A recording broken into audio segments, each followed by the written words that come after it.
Përmes një shpërthimi të pazakontë në Twitter, kryeministri grek vuri në lojë homologun e tij për rrëzimin e avionit rus dhe kujtoi shkeljet e hapësirës ajrore greke nga Turqia, me një sulm prej 4 mesazhesh të njëpasnjëshme, të postuara në profilin e tij zyrtar. Në gjuhën angleze, Alexis Tsipras e shinjestroi fare hapur Ahmet Davutoglun.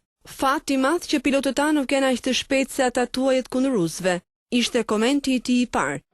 Dy shefat e qeverive morën pjesë në samitin BE Turqi të mbajtur në Bruksel mbi krizën e refugjatëve, por Tsipras nuk sqaron nëse postimet ishin në riprodhim i ndonjë bisede mes tyre, apo u shkruan posaçërisht për në Twitter. Ajo që po ndodh në Egje është e papranueshme dhe e pabesueshme, thuhet në një mesazh tjetër, të pasuar nga shpotja e radhës, po shpenzoj miliarda për armë.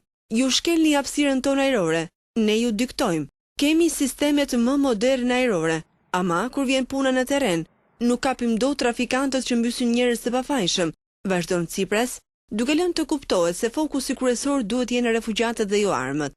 Kryeministri grek referohet mes të tjerash në komentet e tij shkeljeve të vazhdueshme të hapësirave ajrore greke nga avion në Turq, të cilët Ankaraja i mohon me forcë. Mesazhet u fshin shpejt, por jo përpara se Davutoglu t'i lexonte dhe t'i përgjigjej në mënyrë më diplomatike. Alexis, tha kreu i ekzekutivit turk, le të përqendrohemi më mirë tek agjenda jonë pozitive. Marrëdhëniet mes Turqisë dhe Greqisë kanë qenë thuajse gjithmonë maj, por këto muajt e fundit, kryeministrat e të dy vendeve sikur kishin nisur të kuptoheshin më mirë me njëri tjetrin. Tsipras vizitoi gjatë nëntorit Ankaran dhe Stambollin për bisedime me homologun turk dhe presidentin Recep Tayyip Erdogan, e ishte në tribunën e ndeshjes miqësore mes dy vendeve, e cila u errësua nga fërshëllimet dhe thirrjet e tifozëve turq. Allahu Ekber, gjatë minutës së heshtjes, të mbajtur në nder të viktimave të Parisit.